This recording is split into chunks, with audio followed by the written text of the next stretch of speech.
Doctor Mohammad Yunus সরকারের একজন উপদেষ্টা তরুণ মিস্টার মাহফুজ, যাকে এ যুগের সিরাজুল আলম খান হিসেবে অনেকে অভিহিত করার চেষ্টা করেছেন। স্বয়ং ডক্টর মোহাম্মদ ইউনূস তাকে এই আন্দোলনের মাস্টার মাইন্ড হিসেবে পরিচয় করিয়ে দিয়েছেন বিশ্বমঞ্চে। এরপর থেকে তিনি সামনে চলে এসেছেন। তাকে যখন প্রধান উপদেষ্টার বিশেষ সহকারী করা হলো, আমরা সবাই আশ্চর্য হয়েছিলাম। এর কারণ হলো তিনি বাংলাদেশের পরিচিত কোনো মুখ নন, রাজনীতিতে পরিচিত মুখ নন।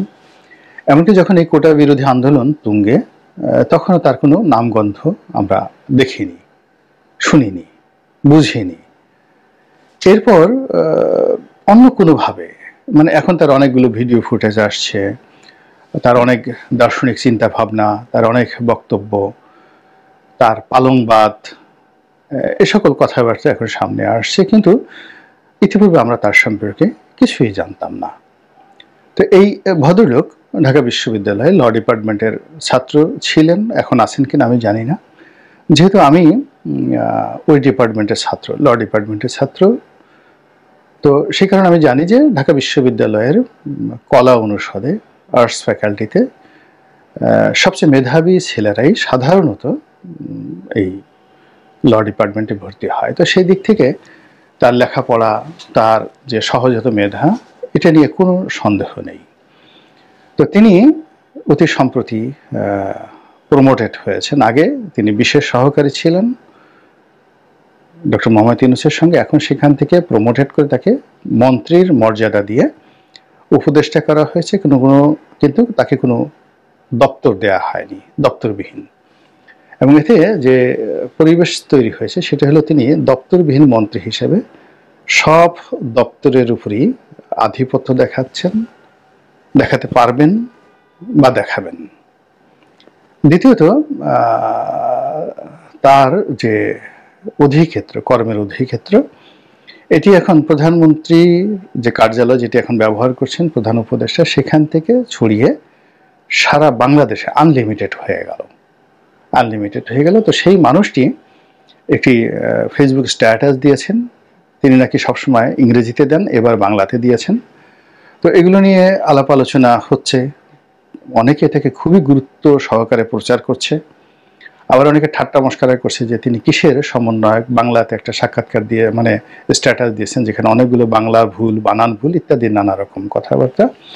তো আমি সেগুলি নিয়ে আলোচনা করব না। এর কারণ হলো তিনি, তার যে বয়স আমার সন্তান সম। I married in 1986। আমি জানি না যে তার জন্ম কত সনে হয়েছে। যদি 86 সনের পরে হয়ে থাকে বা 86 সনে হয়ে থাকে, আমার সন্তান সম। অন্যথায় তিনি আমার একেবারে ছোট ভাই, তার বয়সী, অথবা ডিপার্টমেন্টে তো তিনি আমার অনেক ছোট ভাই। ফলে তাকে অসম্মান করা, ছোট করা, এটা কোনো অবস্থাতেই আমার পক্ষে শোভনীয় নয় এবং আমি সেটা করব না। তো আমি তার যে বক্তব্য, আমি কখনোই তাকে নিয়ে আলোচনা করিনি, সহজে তো আলোচনা করিনি। আমি তার নামটা উচ্চারণ করেছি, কিন্তু আজকে তার এই বক্তব্য নিয়ে কথা বলছে এই কারণে যে আলটিমেটলি তিনি যে বক্তব্যটি দিয়েছেন এটি সারা বাংলাদেশে ভাইরাল হয়ে পড়েছে। তিনি যেটি বলেছেন যে একটি অনিবার্য গৃহযুদ্ধ, মানে গৃহযুদ্ধের যে পরিবেশ, এটি তৈরি হয়ে গিয়েছে এবং এই যুদ্ধটা অনিবার্য, এটা হবেই, এরকম তার বক্তব্য। সবাই আলোচনা করেছে, আমি যেটা বলার চেষ্টা করছি আমার মতো করে। 2 নম্বর হলো যে এই যে গৃহযুদ্ধটা, এটি হবে নতুনদের সঙ্গে পুরনোদের।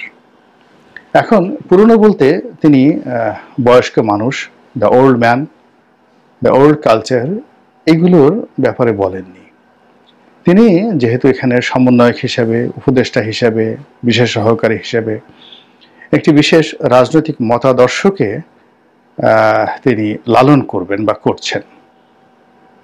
তো সেই অর্থে সমন্বয়করা যে রাজনীতি করতে চাচ্ছে এবং তারা যে রিসেট বাটন চেপে অতীতের সকল ইতিহাস মুছে দিয়ে 2024 সনের জুলাই এবং আগস্টের যে বিপ্লব, এখান থেকে একটি নতুন ধারাবাহিক রাজনৈতিক ইতিহাস তারা তৈরি করতে চাচ্ছেন।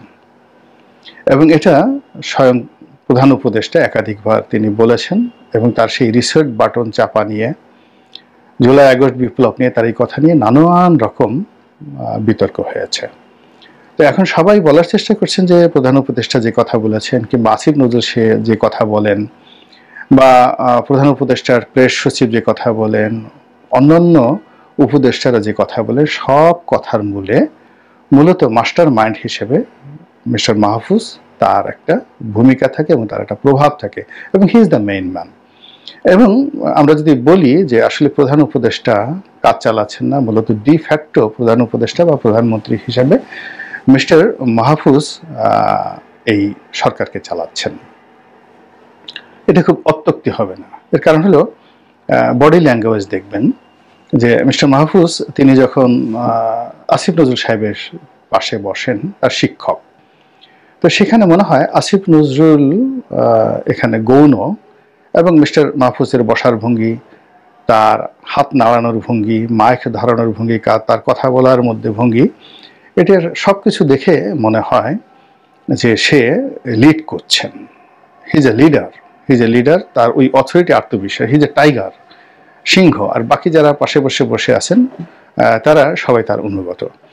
এবং এই সেম অ্যাটিটিউড আরেকজন লোকের মধ্যে দেখা যাচ্ছে, সেটা হলো স্পোর্টসের যিনি আছেন উপদেষ্টা, যে ভদ্রলোক আছেন, তরুণ বন্ধু, তার মধ্যেও ঠিক এরকম মিস্টার মাহফুজের মতো সেম আছেন। তার নামও সম্ভবত আসিফ। তো তিনি যেভাবে হাঁটেন, সেটা গেঞ্জি পরে যান, ট্র্যাক স্যুট পরে যান, তারপরে যেভাবে কথা বলেন, সেখানেও তার একটা অথরিটি আমরা লক্ষ্য করি। এবং এই দুইজনের মধ্যেই মনে হচ্ছে যে পুরো সরকারকে নেতৃত্ব দেওয়ার যে চাবিকাঠি এই দুজনের হাতে আছে, মিস্টার মাহফুজের হাতে এবং মিস্টার আসিফের হাতে। ভদ্রলোকের নাম, আমার নাম ভুল হলে আপনারা মাফ করবেন। এবং অতি সম্প্রতি আবার তাকে সেই এলজিআরডি মিনিস্টার হিসেবে বা উপদেষ্টা হিসেবে তাকে নিয়োগ দেওয়া হয়েছে, দায়িত্ব দেওয়া হয়েছে। ফলে সরকারের যে সবচেয়ে গুরুত্বপূর্ণ মন্ত্রণালয়, সারা বাংলাদেশের যে উন্নয়ন কর্মকাণ্ড, উপজেলা থেকে শুরু করে ইউনিয়ন পর্যায়ের যত রকম উন্নয়ন কাণ্ড এই মন্ত্রণালয়ের অধীন। এবং এই মন্ত্রণালয়ের অধীনে রয়েছে টিউবওয়েল, জনস্বাস্থ্য, গ্রাম বাংলার রাস্তাঘাট থেকে শুরু করে হাট বাজার থেকে শুরু করে সব কিছু, এবং এদের বাজেট বেশি। তো কাজেই আগামীতে যদি তরুণরা কোনো রাজনৈতিক দল গঠন করে, তাহলে তাদেরকে কাজ দেওয়া, তাদেরকে এস্টাবলিশ করা এবং তাদের মাধ্যমে স্থানীয় যে কন্ট্রাক্টর শ্রেণী রয়েছেন, স্থানীয় মাস্তান রয়েছেন, চাঁদাবাজ রয়েছেন, তাদেরকে খুশি করা এবং জনগণকে খুশি করা, এই টোটাল কাজটা যে মন্ত্রণালয় করে, এলজিআরডি মিনিস্ট্রি, সেটার দায়িত্ব তাকে দেওয়া হয়েছে। এবং সেই দায়িত্ব দেওয়ার আগের থেকে আমি বলছি যে তার যে পার্সোনালিটি, তিনি যখন সেই যুব ক্রীড়া উপদেষ্টার রূপে বসলেন, তার সঙ্গে সবাই দেখা করতে আসলো। তো তিনি একেবারে পায়ের উপর পা তুলে বসে, ঠিক অনেকটা বেগম খালেদা জিয়ার চাইতেও একটা রাজস্বিক ভঙ্গি নিয়ে তিনি বসে রইলেন এবং সবাই তাকে হ্যান্ডশেক করবে এই সাহসও সবাই পেল না। তিনি সালাম ওইভাবে নিলেন, সবাই তাকে খুব বিনয়ের সঙ্গে দাঁড়ালেন, সালাম দিলেন। এর মধ্যে বড় বড় ফুটবলার থেকে শুরু করে আর অনেক নামকরা ব্যক্তিত্ব স্পোর্টস অঙ্গনের ছিলেন, যারা সর্বজনশ্রদ্ধেয়, তারা সেখানে যাকে বলা হয় তার পাশে বসারও সুযোগ পেলেন না। সামনে সামনে তিনি চেয়ারে বসে, বডি ল্যাঙ্গুয়েজ দেখেই মনে হচ্ছিল he is going to B the next prime minister. তিনি অথবা মাহফুজ, এই দুজনের যে কোনো একজনই ভবিষ্যৎ প্রধানমন্ত্রী হবেন এবং জানেন না প্রধানমন্ত্রী নন। তাদের ব্যক্তিত্ব হবে অনেকটা যাকে বলা হয় বেগম খালেদা জিয়ার মতো, একটা রাজস্বিকতা থাকবে তাদের মধ্যে, এরকম ভাবসাব ফুটে উঠেছে। এবং রিসেন্টলি একটা স্পোর্টস অনুষ্ঠানে দেখলাম যে বাংলাদেশ এবং মালদ্বীপ বা মালয়েশিয়ার কোনো একটা খেলা হচ্ছিল। এখানে বাংলাদেশ ফুটবল ফেডারেশনের যিনি নবনির্বাচিত সভাপতি মিস্টার তাবিথ আওয়াল, তো তাবিথ আওয়াল মিস্টার আব্দুল আওয়াল মিন্টুর সন্তান। এদের জন্ম হয়েছে সোনার চামচ মুখে দিয়ে, পড়াশোনা করেছেন আমেরিকাতে এবং যেন তেন পড়াশোনা নয়, খুবই ভালো ভালো ইউনিভার্সিটিতে পড়াশোনা করেছেন। তো যদি সামাজিক অবস্থান ধরেন, তাহলে তাবিথ আওয়ালের সামাজিক অবস্থান যদি 133 তলা বিল্ডিংয়ের উপরে হয়, তাহলে এই যিনি স্পোর্টস উপদেষ্টা হিসেবে যিনি আছেন মিস্টার আসিফ, তার সামাজিক অবস্থানটা এখনো বস্তিতে, বস্তির চেয়েও খারাপ অবস্থাতে।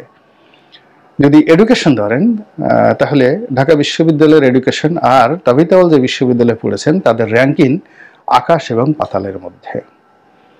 তো শিক্ষা গেল, পরিবার বলো, যদি পিতৃ পরিচয় ধরেন আব্দুল আল মিন্টুর, এরপরে যদি নির্বাচন বিএনপির জামানাতে হতো তাহলে তাবিথ আউয়াল একেবারে চোখ বুঝে উত্তর সিটি কর্পোরেশনের মেয়র হতেন, এবং মেয়র হলে তিনি একজন যাকে বলা হয় পূর্ণমন্ত্রীর মর্যাদা সম্পন্ন মেয়র হতে পারতেন, সেই যে 2014 সনে। এই হলো তাবিথ আউয়ালের গ্রেড। অন্যদিকে যদি বিএনপিকে ভবিষ্যতে ক্ষমতায় ধরেন, তারপরে শেষে তারেক রহমান সাহেবকে যদি ভবিষ্যতের প্রধানমন্ত্রী হিসেবে কেউ কল্পনা করেন, তো সেক্ষেত্রে বিএনপির সবচেয়ে প্রভাবশালী তারেক রহমানের কাছে এই মুহূর্তে যে কজন ঘনিষ্ঠজন আছেন তার মধ্যে ওয়ান অফ দ্য টপ 3, 1, 2, 3, সেই 1, 2, 3-এর মধ্যে তাবিথ আউয়াল অন্যতম। তো সেই তাবিথ আউয়াল বাংলাদেশ ফুটবল ফেডারেশনের প্রেসিডেন্ট হিসেবে এই আসিফ মাহমুদের পাশে তিনি বসেছিলেন এই অনুষ্ঠান দেখার জন্য। তো সেখানেও দেখা গিয়েছে যে তিনি তাবিথ আউয়ালের দিকে তাকে পাত্তা দেওয়ারও প্রয়োজন মনে করেনি, বরং তিনি তার ব্যক্তিত্ব নিয়ে যেভাবে বসেছিলেন তাতে মনে হয়েছে যে বেগম খালেদা জিয়া যেভাবে বসে আছেন, বা শহীদ প্রেসিডেন্ট জিয়াউর রহমান যেভাবে বসে আছেন, কিংবা বঙ্গবন্ধু যেভাবে বসে আছেন, তার পাশে যদি একজন সাধারণ মানুষ যেভাবে বসে থাকেন ঠিক ওইরকমই তাবিথ আউয়ালকে মনে হচ্ছিল। সো এটা হলো নতুন এবং পুরনোর মধ্যে, যেটা উনি বলেছেন যে যুদ্ধটা অনিবার্য নতুন এবং পুরনোর মধ্যে। মানে পুরনো যে রাজনৈতিক যে ধ্যান এবং ধারণা, সেই ধ্যান ধারণার ক্ষেত্রে সেটা আওয়ামী লীগ হোক, বিএনপি হোক, জামাত হোক, জাতীয় পার্টি হোক, সেখানকার সেই প্রধান ব্যক্তি অর্থাৎ এই দুজন ভদ্রলোক আগামী দিনে এই যে বিপ্লবের অধিকর্তা রূপে, বিপ্লবের ক্রিয়েটার হিসেবে, বিপ্লবের ফাউন্ডার হিসেবে, বিপ্লবের মাস্টার মাইন্ড হিসেবে তারা যে চিন্তা চেতনা করছেন সেটা হলো আগামী দিনের প্রেসিডেন্ট এবং প্রধানমন্ত্রী বাংলাদেশের। তো ওইভাবে তাদের চোখে মুখে যে অভিব্যক্তি প্রকাশিত হয়ে গেছে, সেই অভিব্যক্তির পাশে আপনি যদি এখন তারেক রহমান সাহেবকে এনে বসিয়ে দেন, তো তারেক রহমান সাহেবকে দেখলে, এই তাবিথ আউয়ালকে দেখলে উনি যে ধরনের অ্যাটিটিউড করছেন তারেক রহমান সাহেবকে দেখলে অলমোস্ট সেমই করবেন। তো এই জিনিসগুলো আমরা দেখছি, পিকচারে দেখছি, ভিডিওতে দেখছি, এবং তাদের কথাবার্তা আচার আচরণে মনে হচ্ছে তারা আওয়ামী লীগকে নিষিদ্ধ করে ফেলছেন, ছাত্রলীগকে নিষিদ্ধ করে ফেলছেন, তারা চুপ্পু সাহেবকে করছেন, তারা ডক্টর মোহাম্মদ ইউনূসকে ডমিনেট করছেন, সব কিছু করছেন, এবং তারা এই সমস্ত কর্মকাণ্ডে বেশ সফলতা অর্জন করেছেন। এবং সেই সফলতার সূত্র ধরে তারা যখন বলছেন যে যুদ্ধ একটা অনিবার্য, যুদ্ধ করতে হবেই, এটাকে কোনো অবস্থাতেই যাকে বলা হয় ভয় না পাওয়ার কোনো কারণ নেই। এবং সেই যুদ্ধটা কার সঙ্গে হবে? আওয়ামী লীগের সঙ্গে যুদ্ধ হবে না, কোনো অবস্থাতেই যুদ্ধ হবে না। এর কারণে Awami League is out of the senior, তারা পরাজিত, তারা পলাতক, তারা দেশের মধ্যে নেই, তারা কেন এদের সঙ্গে যুদ্ধ করবেন? এখন যদি যুদ্ধ হয় জামাতের সঙ্গে, প্রশ্নই আসে না, জামাত এখানে যুদ্ধ করতে যাবে না। জামাতে সবসময় সুবিধাজনক অবস্থানে থাকে, কৌশল করে চলে, সুবহানাল্লাহ আলহামদুলিল্লাহর উপরই চলে, এবং যখনই সুযোগ পায় তারা সুযোগের অনুযায়ী ভদ্রভাবে যতটা ক্ষমতা দেখান ততটা দেখায়, তারা যুদ্ধ করতে যাবে না। যুদ্ধ তারা 71 সনে করেছেন, এবং 71 সনে যুদ্ধ করে তাদের যুদ্ধের যে স্বাদ এটা মিটে গেছে, এবং তাদের যুদ্ধ করার সামর্থ্য কতটুকু আছে এটাও 71 সালে সেটেল হয়ে গেছে। সো তারা এখন দাওয়াতি কর্মকাণ্ডে বেশি ব্যস্ত থাকবে। তাহলে এই যে নতুন এবং পুরাতনের যে যুদ্ধ, সেই যুদ্ধটা হবে বিএনপির সঙ্গে, এবং বিএনপির সঙ্গে সেই যুদ্ধটা কেমন হবে? সেটা কি সশস্ত্র যুদ্ধ হবে নাকি নিরস্ত্র যুদ্ধ হবে? এটার একটা ব্যাখ্যা পাওয়া গিয়েছে।